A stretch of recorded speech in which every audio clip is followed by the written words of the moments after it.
you and the election Yeah. and Karen's and Becky's and all of that. Uh-huh. And the nature of Hug Your Right Friends is this is just like a freestyle conversation. And so typically I open up with this opportunity for the person that I'm having a conversation with to say something about themselves. But before that happens, I do want to say to the listeners who are watching live or who will watch this later that these conversations are what I hope will be conversations that you have with your friends and family and share abroad.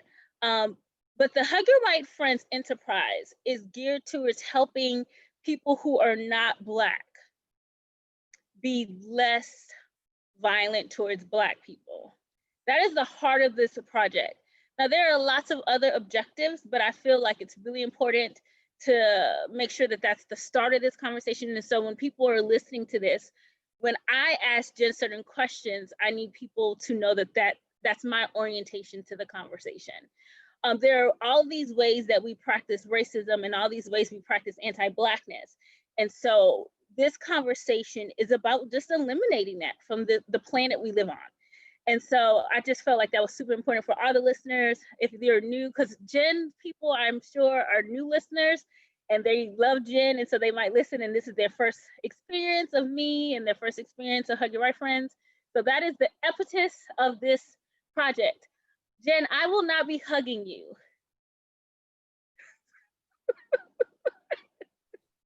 Oh. No hugs from me. No All right, hugs, so no tell us a little, cookies, none of no that. huggies. At least not in the days of COVID, which I miss hugs. Do you miss Yeah. hugs? I'm one of those people who I'm just too emotionally like discombobulated to really get into hugs. Like they still make me uncomfortable, Yeah, make me feel a little more than I'm used to. So yeah. I yes and got you. no. Vampires, gotcha. So tell us a little bit about yourself, Jen. I'm Uh, so excited about us talking yeah, the mic today. is flipped here. So Yeah. the funny thing about me is I've been podcasting for a few years and I'm not kidding. I never prepare to be on the other side of it. So every single time somebody says, so tell me about you, I'm like, oh, no, because I haven't thought about that. Like, so I am a writer, like accidental podcaster. I was Accidental. Tell us more about that. Yeah, so basically I had been like I had a friend who said, "I'd like to do a podcast with you at some point." And I was like, "Oh, what?" Like I don't listen to podcasts. This sounds really far-fetched, but she was absolutely serious. So I was like, "Okay, well, we'll see what happens." And that was probably about a year between her saying that and us actually starting a podcast, but it planted a seed. And so I had been endeavoring in anti-racism activism and work and having a lot of conversations with people. And I had some friends who were like, you should start a podcast. And so I had a conversation with a friend and I decided I would start a podcast. An hour later, I recorded my first episode Wow. in my closet on an app that didn't even allow for editing at the time. So it's like I'd get 20 minutes into something and I'd mess up and I'm like, oh, I've got to start over. So it was really bad. And the ironic thing is now I do a podcast. I have a podcast consulting firm and I edit and do all of these things, but I look back on that and I'm like, I can't believe that. But it's so me. Like I just kind of start something and then I look back and go, oh, maybe I should have thought about this, and this. So Yeah. that's why I say accidental podcaster. But I love it. And I love having conversations and I love just all of the people that I've been able to meet. Yeah. I have 2 kids. I homeschool them. I have for 4 years now. One of my children has had a lot of medical issues. So that really defined a significant portion of my life for a few years. Yeah, so that's me. Okay. I want to give a shout out to Jen's project with Tina Strawn called Speaking of Racism is an amazing podcast. If you haven't heard about it, you should get into it. It's such an enriching conversation to be a part of. I was so excited that Jen was willing to humble me and be featured on my vlog. And so we're going to get into it. There was an election, Jen. I know you might not know that because No, I haven't been consumed with it around the clock for months on end. So there was an election a few weeks ago with our hometown very own Donald Trump against heavy hitter, tradesman Joseph Biden. And we believe that Joseph Biden is going to be the next president of the United States. That's what we're hoping for, I think. Yes. But I am convinced at the very real possibility that on January 20th, Donald Trump shows up on the White House lawn with his own Bible to be sworn in again. I would not be surprised. And I mean, it's a grandiose thing, right? Like the reality TV president shows up at somebody else's inauguration. Mm-hmm. It's not that surprising. Mm-mm. But what is surprising is the 51% of white people who voted for this man again. So let's start there. Jen, I think you're a white person. Yes. Okay, I didn't want to make that assumption. I am a deemed white individual here. Okay, good. Let's get that clear. Yep. So when I say that 51% of white people voted for Donald Trump and a few weeks ago, what are your initial thoughts? I'm not surprised. Okay. Not in the least. Okay. And when the election counting was happening and we were really stuck to the television for the few days after election day, and it could have gone either way, and it was really looking like Trump may be winning. There were a lot of people really angry with white people, and particularly white women, and really just disappointed. And for me, I was not surprised. Was I disappointed? Sure, absolutely. Surprised? Absolutely not. Okay. Why weren't you surprised? Because whiteness is pervasive, because our political climate is absolutely unlike anything I've ever experienced before. And within the confines of social media and the way that media is tailored now to what we tend maybe to lean toward politically, like we can't go on Google and search something and find the same thing as somebody else, because we have been given a path via Google, via Facebook, via Twitter, via different places that put us into these echo chambers. And so when I'm living my life and having conversations with all kinds of different people all over the country, different political philosophies, different spiritual backgrounds, different ethnicities, different life experiences, and I'm having access to just all of this really interesting, thought-provoking, educational, transformative information, I realize that I'm not like my experience isn't like everybody else's experience. I go looking for that. I am connecting with people. I have to work hard to exist outside of that, what we'll call echo chamber, even though I think that feels a little bit dismissive to what is really going on. But yeah, just talking, because I mean, for me as a white woman, my job is to get my people, right? And my job is to hug my friends, essentially. Yes, and I want to come back to that, right? Yeah. We're going to come back to that, but continue. Yeah. So for me, like, I'm constantly trying to think of, like, I'm going through my own deconstruction process, and I'm going through my own learning process, and at the same time also working to engage my white siblings. And so in order to engage them, I have to learn, how do they even see things? Why do they see things the way they see them? What access do they have to information? How can I start bridging certain concepts for them? And that is a full-time job on some level. So being in that, I'm not surprised at all that people voted for Donald Trump, because they weren't necessarily following him on Twitter, and they weren't watching news sources or reading news sources that were talking about what was going on.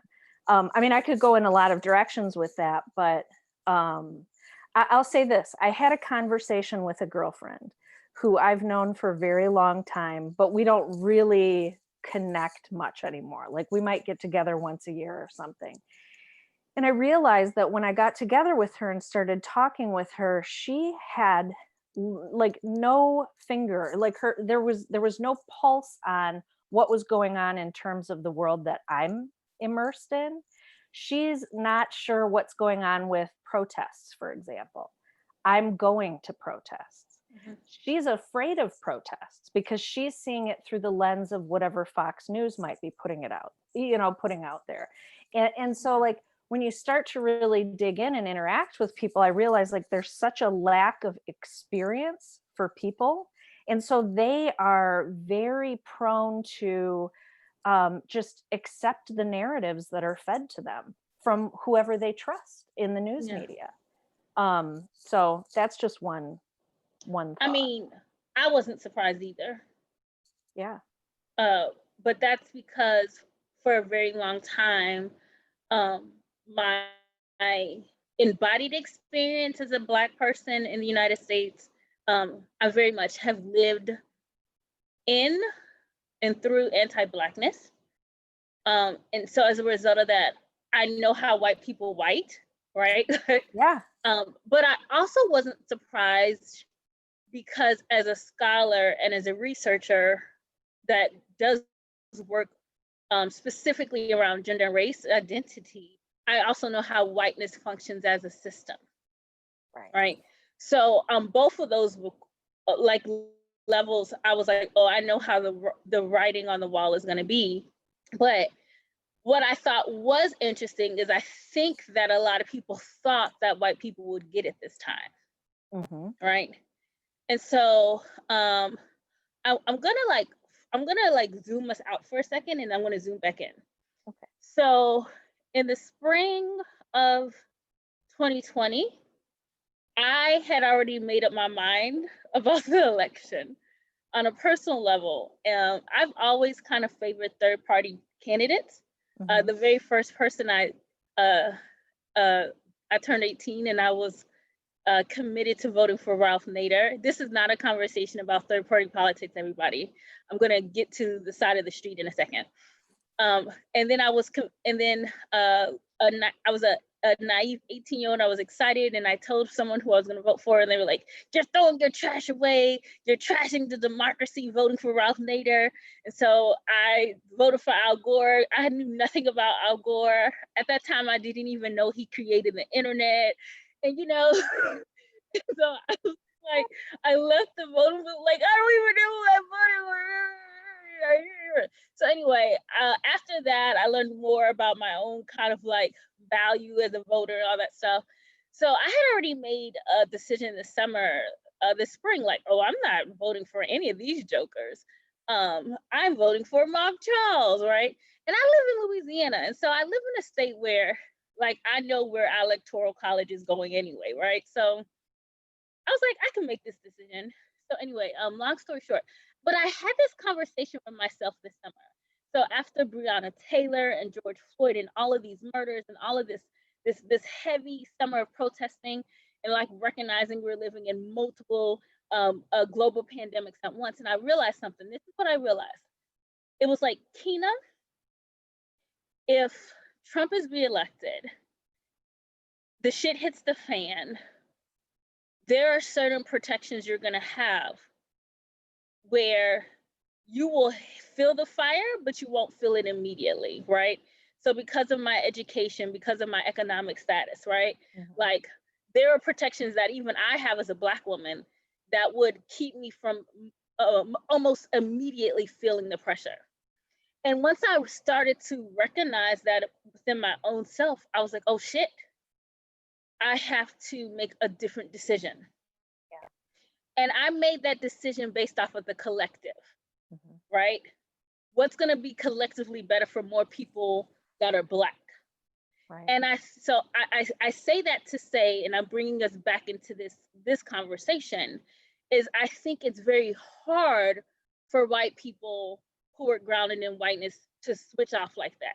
You know what I'm saying?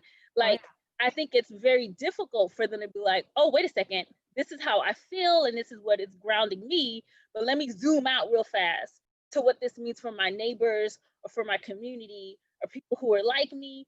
I think that's very hard for white people. Can you speak to that? Am I wrong? I mean, I'm not a white person. Yeah, but I can speak to that for sure. So Okay. I was 18 years old and I was on the other side of the aisle in the third party realm. And I was really excited to vote for the Libertarian candidate. Yeah. And I was also very third party for a long time. And it's been really interesting because my progression here, I have been deconstructing from whiteness for probably 8 to 10 years at this point. And I was so politically involved and steeped in, I mean, I was listening to talk radio every single day of my life for like 20 years. I loved arguing politics. I loved getting into these things.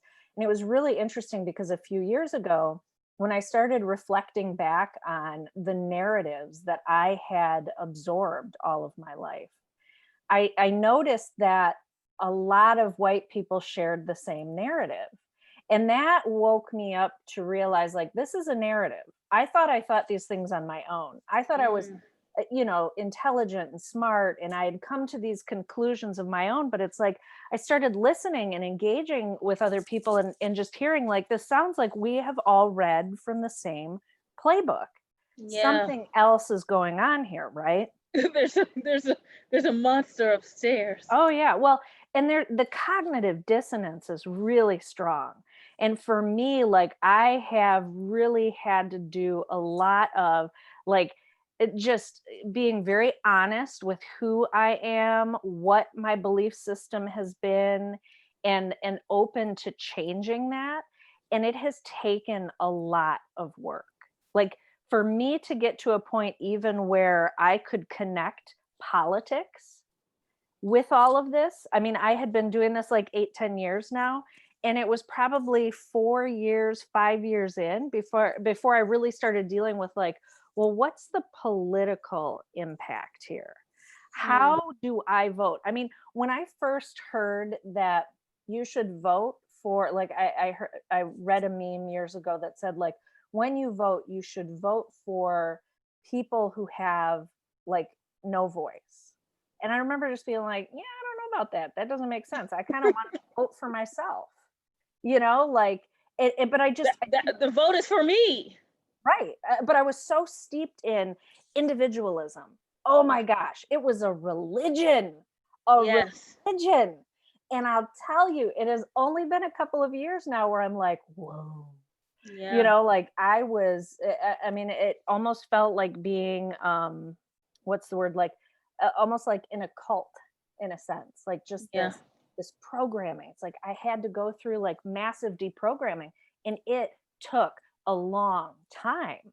And so I don't know if I answered your question. Well, no, you did. And I mean, and I want to make it really clear, me voting, I voted for Joe Biden. That's fine. What I'm saying is that was the decision that was steeped in what my community needed. That doesn't make us heroes, right? So I want to make it clear. I'm not like, okay, throw, rose petals on the ground I walk on. But I think if that was a challenge for me, right? Yeah. To click that, oh no, this vote needs to be for my community. How much harder is that for white people, that so much of how they see themselves in this country is I'm an individual, right? That's part of the reason why we're in this COVID mess, is because everyone is like, I'm an individual first, right? And I don't want us to get into a whole nother set of conversations. We might have to do the COVID episode later, but that vigor of individuality played against the background of this collective chorus. Because I think the story the United States loves to tell is that we are a land of people who are bonded by common ties and values and principles. right?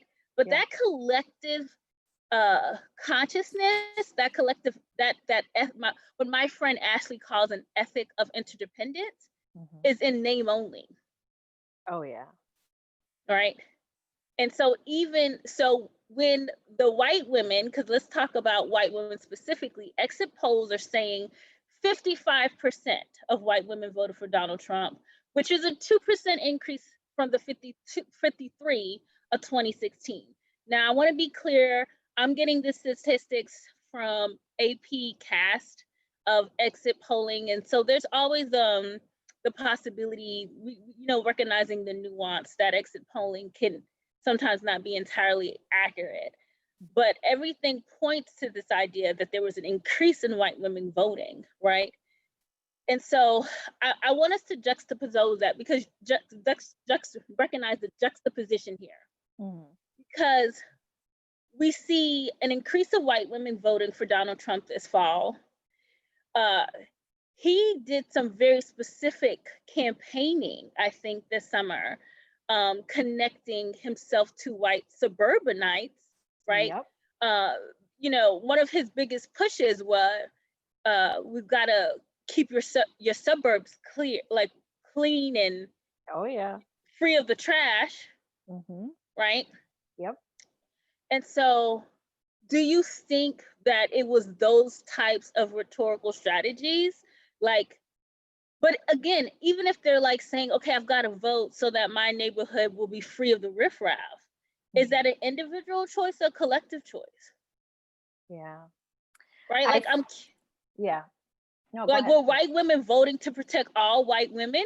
Were they voting to protect all white families? Right? Like, I'm really curious about what collective, if there's any collective, that's being protected by that type of vote. That's a really interesting question. But I think, I mean, the collective, again, like as white people steeped in whiteness, like collective is not something that we think about. It Yeah. is not part of our framework. For I want you to say me, that again. Say it again. yeah, white people don't think of the collective and it's not part of our framework. Now, I can only speak for myself as somebody who is really steeped in this intense idea of individualism and libertarianism and all of these things. So it might have been even more prominent in me, Yeah. than other people. But I think that Trump's plan definitely worked. I think there were a number of things at play here, right? I mean, we're Yeah, talking about, he was definitely throwing stuff at the wall. It was like, whatever catches, whatever yeah. catches. Yeah. I mean, millions and millions of people. So it's like you've got this perfect storm of media that is tailored to what you tend toward anyway. Hmm. And then you have this exhaustion in people. I would say the vast majority of people who vote probably aren't as informed as we are. And that's not to say like, oh, we're so informed, Yeah. but they're not as involved in the day-to-day goings on, the politics, the impact of, every word the president utters. It's like every time he would say something about people who were protesting, every time he would start laying a foundation for federal troops to go into cities and all of these things, like for me, every single time he did that, that was something that was terrifying to me, because Yeah. I was worried about my friends on the ground. I was worried about freedom. I was worried about true democracy. But your average person isn't paying attention to that. They see that like some city's burning because somebody, shows a picture of one block that was on fire for a couple of hours or something like that. And they're like, oh, it's so scary. And so the media did a really good job of making this seem like you've got to get out and vote, because if you don't, like, Marxists are taking over the neighborhoods. Yeah. People are burning things to the ground. The entire narrative about Black Lives Matter and Marxism and all of these things, all of that stuff really had a profound impact, I think, on people who don't have the time, the desire, and I want to be careful with my words here because I can come across kind of judgy, but they just don't have the time or desire to really critically think about it. Like, what does Well, this and really mean and look like, yeah, and to be fair, your average person doesn't, right? It's interesting because I think about something like democracy. And I like to think that I'm really well versed and really well read, but there are things that I've learned about how our government functions in the last year that I never knew before. And so I think part of what happens in the United States in our primary education is we're not really educated to think civically. Right. You know what I'm saying? Like, we're Yeah. not really educated to think about what does it mean to be civic in our culture. And so there are lots of processes and systems that we don't understand. We just assume to understand. Like, most people assume to understand voting, and they assume that my one vote counts, but really you're not voting for the president. We're voting for electors. You get what I'm saying? Yeah. And so I think lots of people don't understand processes. But to your point about when people are engaging in voting and these white women, like that protective part, because I think that does exist. And I think that they thought they were protecting something. But like, to your point, the thing that the boogie monster that I think they think exists doesn't. Right. Right. Yeah. And has never. But it's part of a grand narrative. For sure. Do keeps you want to people... speak to that? What grand narrative do you think it's a part of? I would say the grand narrative is that there is one path to truth, justice, liberty, democracy, and freedom. And that path is conservative, Republican, libertarian, right wing. I feel like people on the right believe in their heart of hearts that they are the bearers of liberty, and that they are the only ones capable of understanding and executing these things. So I would say that's one of the grand narratives. So this idea that they were getting out there to vote for, vote against socialism, vote for freedom, vote against communism. I mean, the idea that Joe Biden was a socialist was ridiculously laughable. It really right? was. Like, him and Senator Harris, that Right? the two of them were in cahoots to bring my about this huge socialist change. I'm like, oh goodness. Well, clearly you don't have friends who are leftists. I was like, so when I first saw that both of them were working in tandem as part of the radical left, I laughed because I was like, where at? Like, where at? Like, especially because as a progressive, I'm like, my vote, like, me voting for them is me voting in the other direction. Right? And I was like, this is a moderate choice people. I'm making, right? Exactly. Yeah. And I would explain this to people. I'm like, you guys are deluding yourselves by not only believing this, but continuing to spew this narrative. It's nonsense. Joe Biden couldn't be more central and in the middle. And that's largely what a lot of people on the left really dislike. And same with Senator Harris, right? Yeah. Well, now President-elect and Vice President-elect. Yeah, Harris. I want to push back on something though. This is something that I posed and I put out there, and I've had some people be like, "Oh, Keena, I don't think you're being accurate." And then I'm like, "Okay, no, we'll see. We'll see." I feel confident that I was right in this assessment. Let's go back to summer 2020. If I know it feels like we've been in 2020 for 6 long years. It's like the year right? that won't end. But summer 2020. I can't wait for like a period of history, right? So like years and years in the future, talking to grandkids or whatever, and be like, tell us more about 2020, right? Because it's just like it was a year that never ended. But I want us to go back to the summer because Black squares, social media, 2020 is the year in the United States people decided racism was real because white people believed it, right? So right. The bearers of truth. Yeah, they were like, oh, this is a thing. Why didn't you all tell us about this? All right. So Black squares, all social media, all right, blacked out because this is what's happening. How many of those people voted for Donald Trump? Most of them, probably. Absolutely. That's what I've been saying, Jen. Yeah. And I've gotten so much pushback. From who? White people? People in the streets. Come on.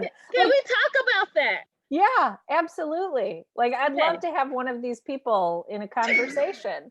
Well, Like, I'm gonna really? send this episode to the person who didn't believe me. So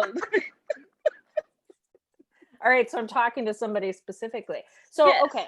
So running the social media platform over at Speaking of Racism, for example, when everything started to unfold and break loose in terms of growing support, it's like it started out, if I remember correctly, it started out with Ahmaud Arbery. I found out about his case probably about 5 weeks, I think, after it happened.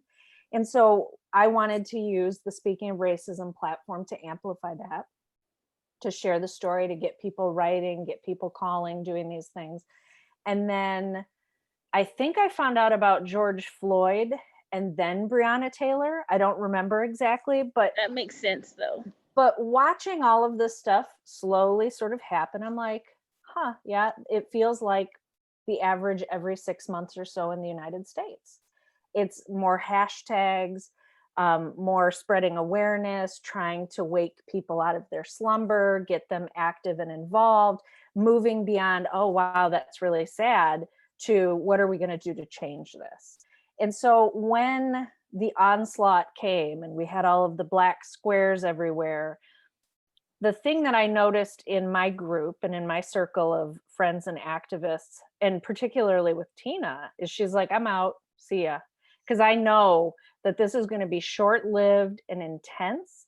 And the vast majority of people who are waking up to this aren't going to be here in 10 weeks when they go on to the next thing. So the problem with our consumer culture, and the problem when you mix this consumer-based culture with whiteness, is that it might wake up for a second and go, oh, there's this thing. I see this thing. Now I want to consume.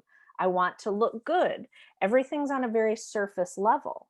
And that fades very quickly, because to engage in this work and to really start taking a look within yourself is a painful and hard process. And if you don't have the support in place to walk you through that, you're not sticking around. Yep. Like, and you're going to go back into all of the things you once thought and whatever. Yeah. And you might even double down, right? Yeah, more so, I would say. Christina Cleveland, who is a public theologian, I never say this word correctly the first time. Theology. She does public theology. All right. I like it. She writes a lot about the stages of white identity. Mm-hmm. And I don't want to lie on Dr. Christina Cleveland because she is amazing. So check her out. I'm not going to be as fluent in her work as she is, obviously. But she talks about this level of purge where people get out of the slumber and they realize, oh my goodness, this is just gross. I just want to vomit out all these horrible things about the society and what does it mean to be white, blah, blah, blah, blah, blah. And the fear attached to that and the shame and all those negative low frequency emotions can be so taxing and so hard that the desire is, I just want to feel safe. Mm-hmm. And so then what ends up happening is it doesn't become about George Floyd being violently murdered in a public square. It becomes, well, oh, he had so-and-so in his blood, right? Mm-hmm. It doesn't become about Breonna Taylor sleeping soundly in her apartment. It becomes, oh, well, she used to date a guy who had a risque past. Mm-hmm. So then you have to externalize the violence to justify why you decide to stay silent.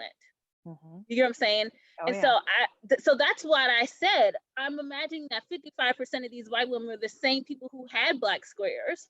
And this was another way to like double down and reaffirm their white identity. Because unfortunately, ever since whiteness was created, and this is something I always like to tell people, is God didn't make people white.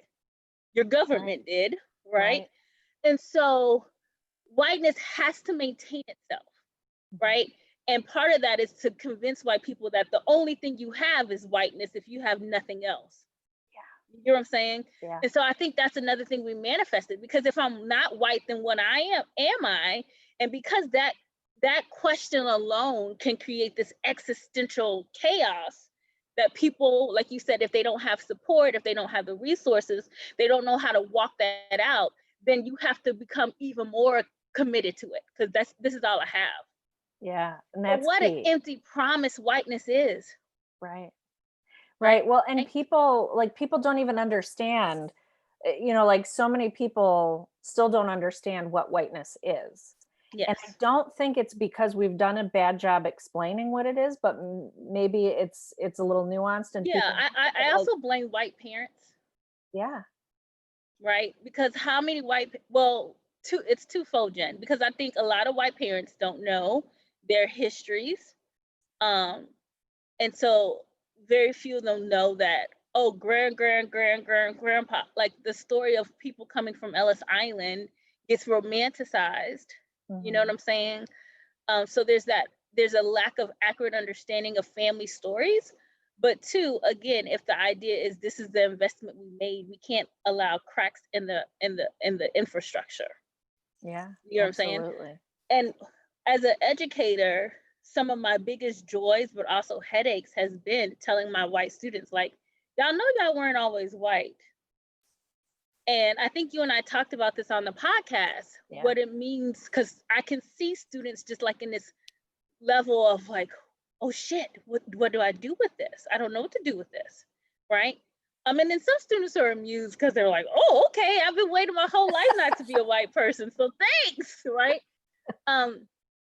So I think part of what happens is this election created this very hard wall, which is like, you decide. People had to make a decision if they were going to double down in that white identity, the thing that matters the most, or if they were going to kind of lurch into, but which ironic, it was a false choice.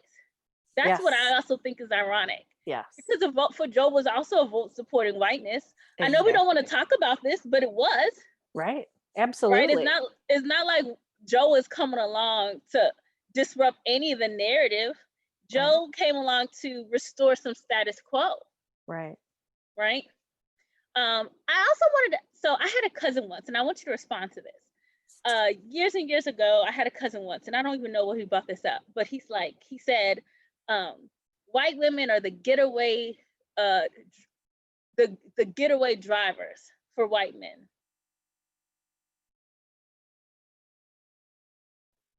So I want your thoughts on that. I've not heard that analogy, but I think it is really like I think it's a profound analogy, because how often do the getaway drivers pretend or say, I didn't know what they were doing. He just ran into the bank and he robbed the Yeah. bank, and then he told me to drive, and I just drove, and I didn't know where we were going. You can't put it on me, but you've got it, and there's so many, I mean, there's so much nuance in all of this, right? But I think of like white women who think of themselves and align as feminists, right?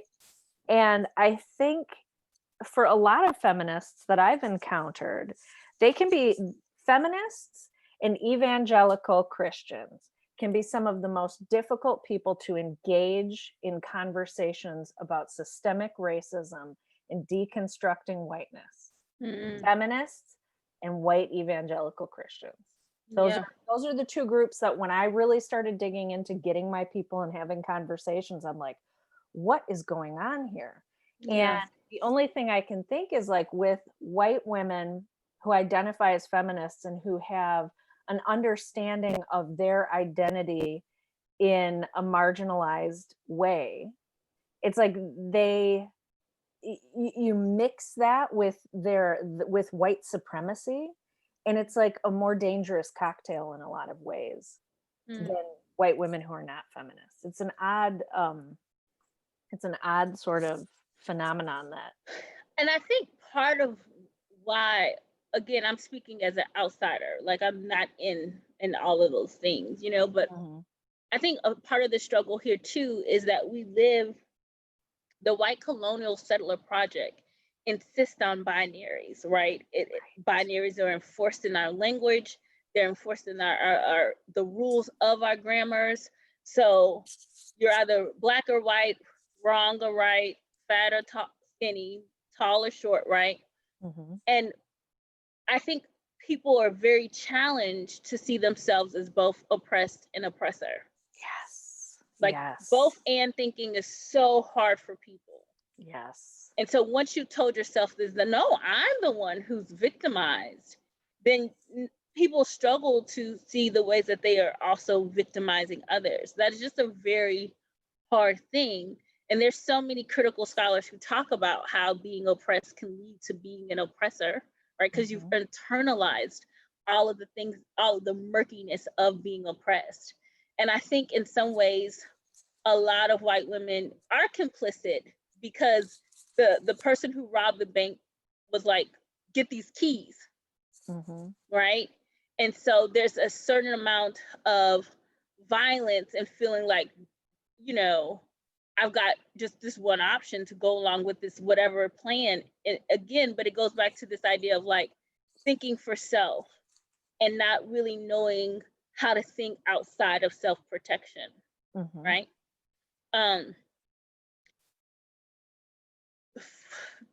6 months, 9 months, a year later, when we do get the numbers that suggest there was a growth, right? You know, what's really interesting is what do we do with that, right? Like, and by we, I mean you. Yeah, exactly, right? So I want to be really clear. Yeah, and can really we clear that is not my responsibility. Yeah, and can we that? Yeah, like can I like one thing I want to be clear about for all of the white passing folks who are watching this and thinking about this. One of my biggest frustrations, and we also talked about this on the podcast, is the way that white people like to kind of get behind Black people who are doing this work, who are saying like, it's not my job to educate you, go Google things, you know, and do these things. And white people are like, yeah, it's like, no, this is not meant for you. You need to get out there and you need to get your people. You need to get your siblings. You need to do the hard work of engaging because you know the language, you know how to speak to people, and it's your job. It's not Black, Indigenous, brown, people of color's job to do this stuff.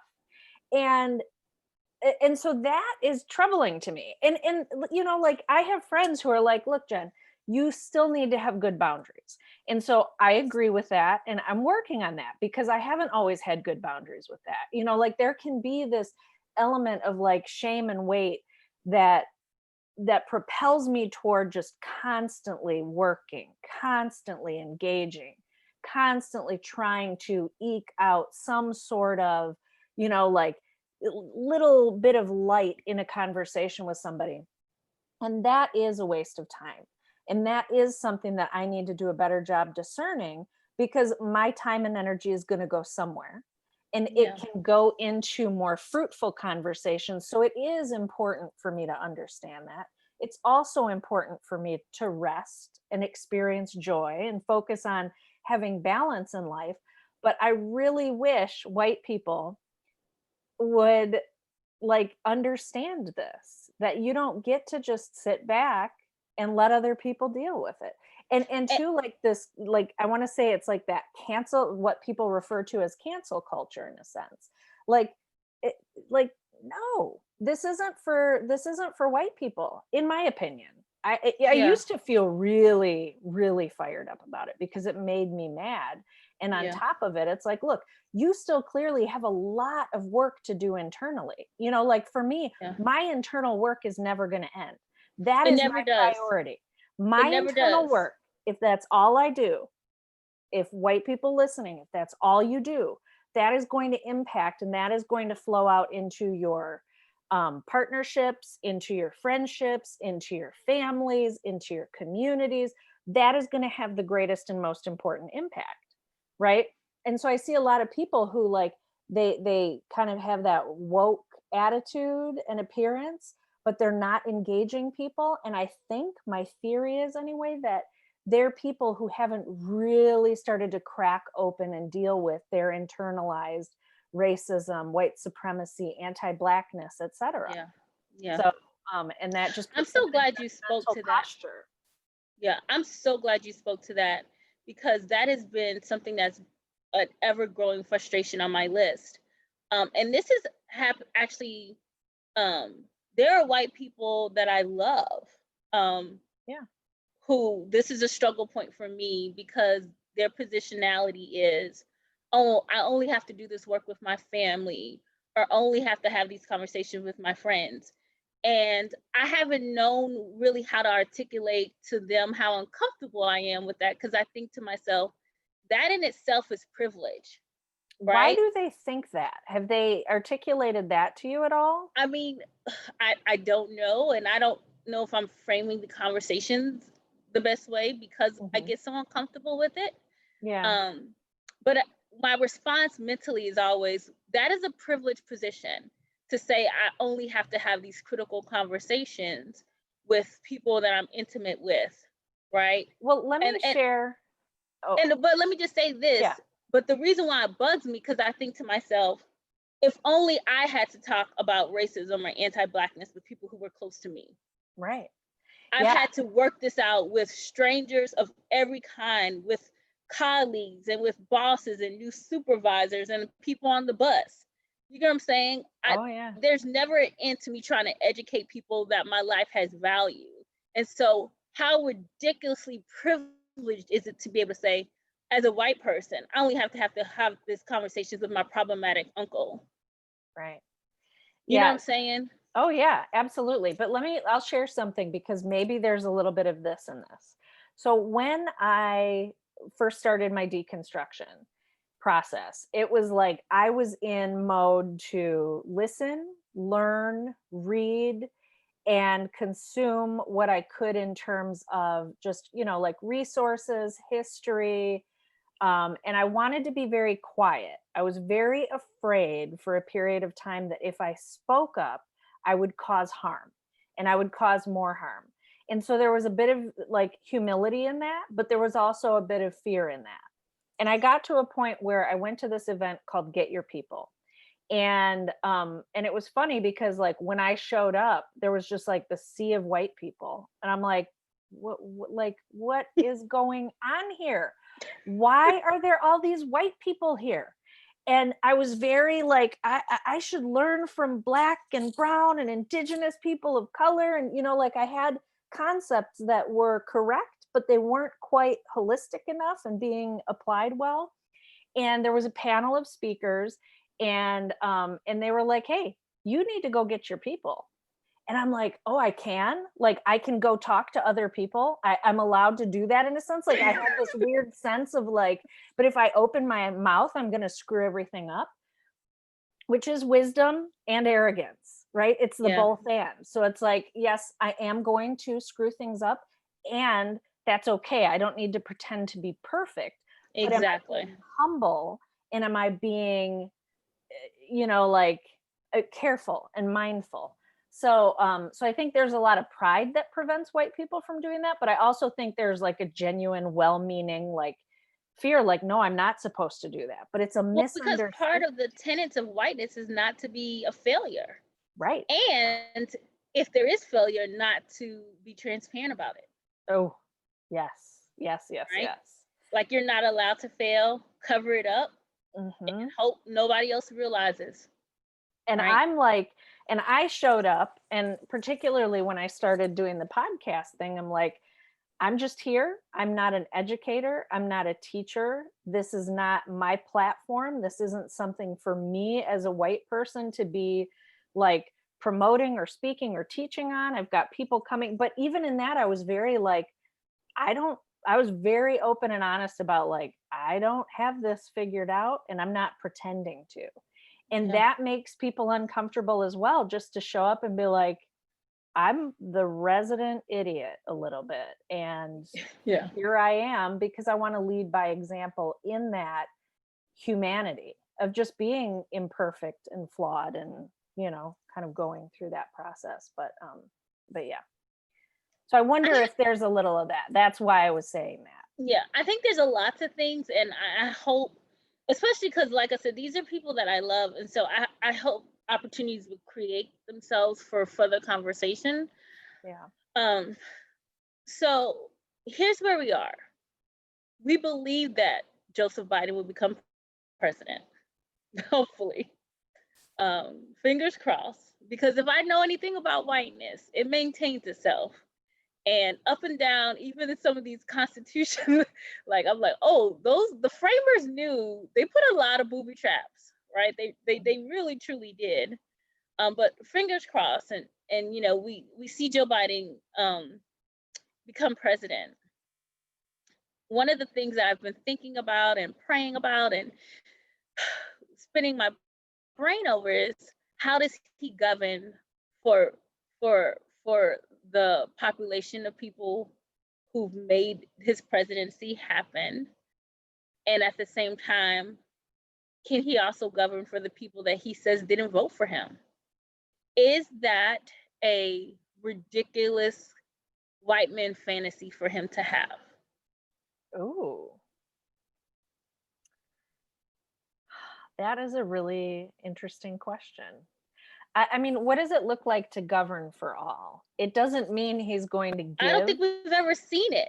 Yeah, I think of it more in like the way one carries themselves. You know, like I am the president for all of you. You know, I'm not like, you didn't vote for me, so screw off. But Yeah. still doing what he's planning on doing, which may make a lot of people who didn't vote for him upset, and doing it anyway, right? But I wondered if that was more of like an extension of an olive branch, you know, just in word.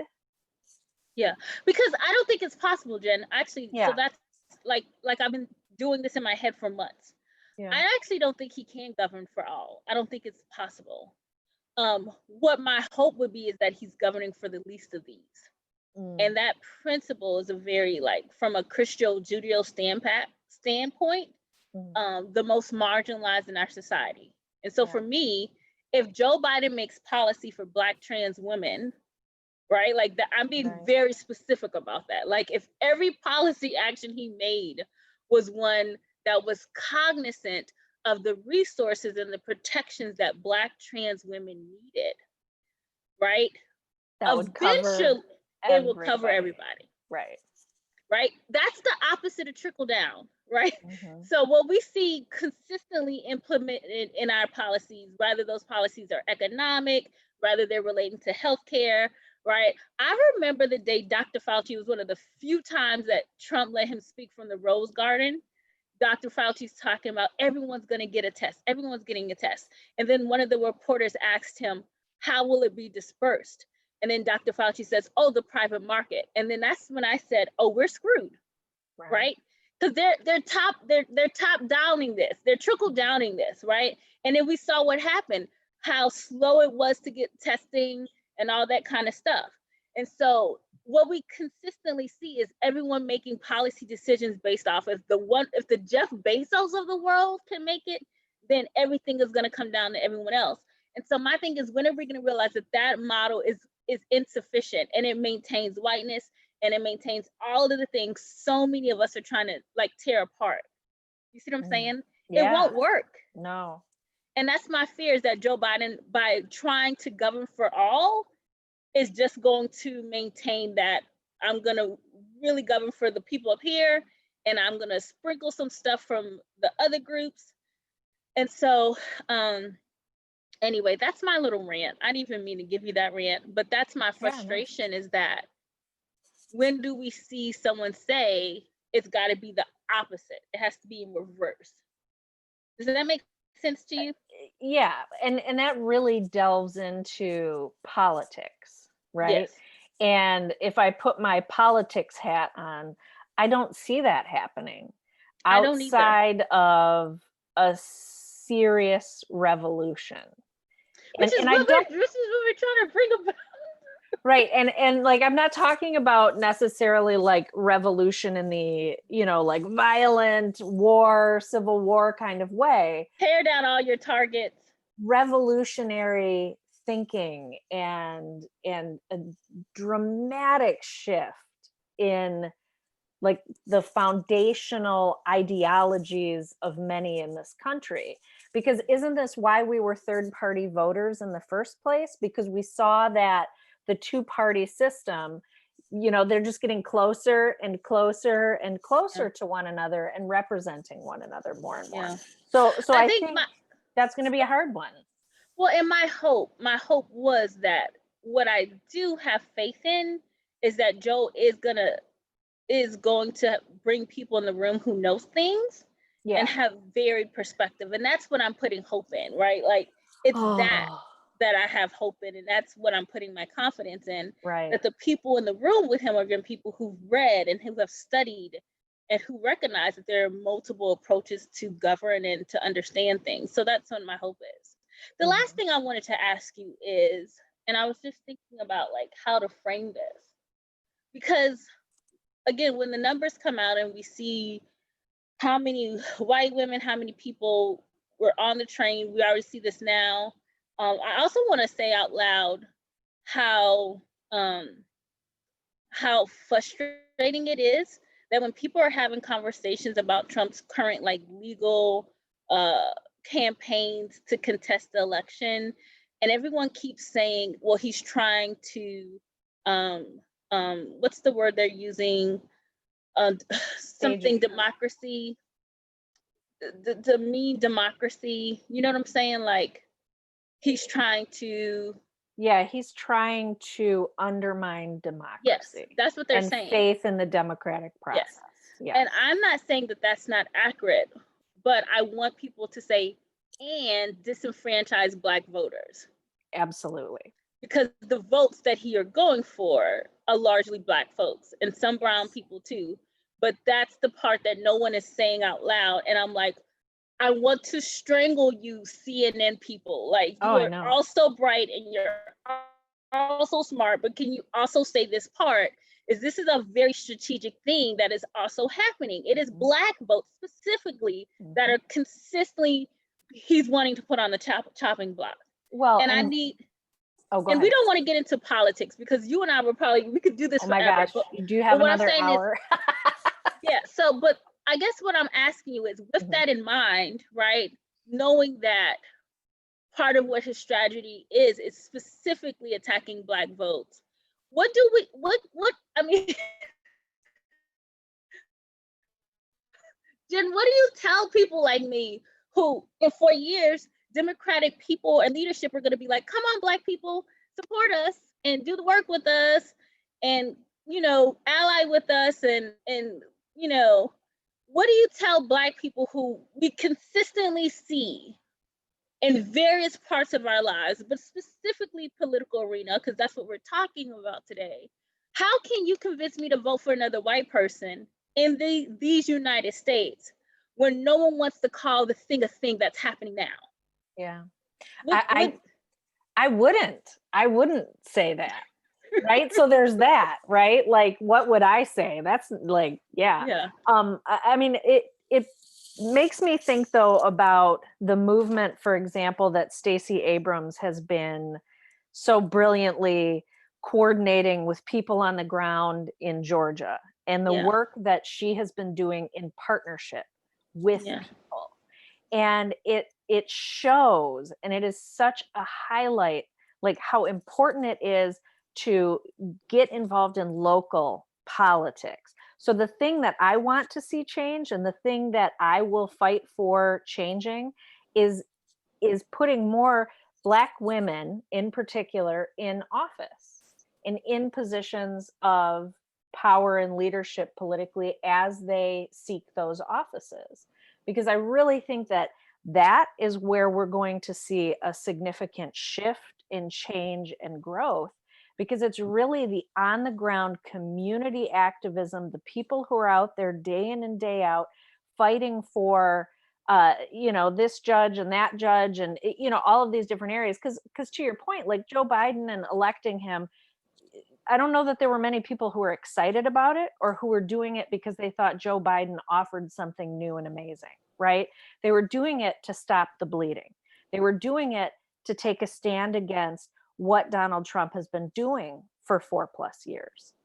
But in that, I feel like people also understand that what really matters is what's going on the ground in our neighborhoods, in our communities, connecting people, getting people involved in government, and seeing the growth of women and people of color, Native American, just like all of the growth in people and diversity within the government has been really encouraging, and I want to see more and more and more of that. Last question for us today.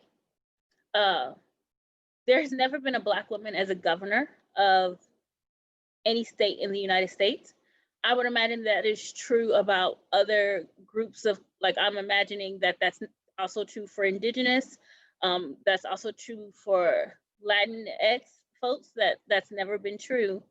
And so what do you tell other white women to get them to trust our leadership? What do you tell them? Last word we have today. What do you tell them that makes them say, trust Black women? What are the things you tell other white women to make that a possibility? That is an interesting question. It's okay if you don't have an answer. Yeah, I don't really have like a straightforward answer, like one thing to say. I guess if somebody were actually asking that question within a group context, the thing that I would do is I would share my life experience. In the way that I have experienced community, the way that I've experienced leadership, as I have intentionally sought out leadership in faith communities, in education, in activism spaces, and how I have grown out of that individualized perspective into a greater sense of like the beloved community, and the way that I've seen and experienced the freedom to exist in that space. So I think it's a hard one to really It's a speak good to. start though. You know what I'm Yeah. saying? I think it's a good question to think about and reflect on in your work. So for our listeners today, they want to know more about you and the things that you're doing, your platforms, all that stuff. How do they find you? Because you are a white person who will hug them. So people want virtual hugs from Jen. How do they find you for that? And let's quantify what those hugs look like, actually, because we're not really talking about hugs, folks. You find me specifically at I am Jen Kinney on Instagram. Twitter, I think it's jenkinney.com. The Speaking of Racism platform, which is owned by Tina Strawn and Black owned and Black led, that is Speaking of Racism on Instagram, Facebook, and we're not very active on Twitter, but those are some ways. Well, you know what? Twitter is a no man's land, right? It's like, it's the most savage of all social media. But I'm gonna be no, I was saying I'm gonna add all of that stuff too when I post this on our YouTube and all that. Yeah, I hated Twitter now for 4 years. I've been like, I hate it. It's a dumpster fire. I'm going when I'm in a really foul mood just to say something offensive that nobody's going to really see. And after this election, because I was like stuck in bed with a fever for 10 days during this entire process.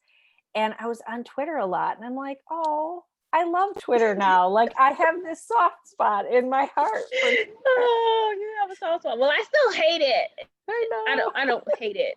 It just makes me feel old lady. Like, I feel like, oh yeah, you're Generation X. This is not made. Yes. This platform is not made for you, sis. Right. It is not made for you. I'm like, how many characters? No, me. I'm like the most verbose, ridiculous person on the planet. I just want an edit button, right? Like, can I get that? Thank you. Come on, Twitter. Ryan, come through with the edit, please. Hello. Jen, as always, it's such a great pleasure. Thank you for showing up on this episode. Thank you for doing the work you're doing. And I don't mean that because I don't give white people cookies. Yeah. Thank you for being a good person.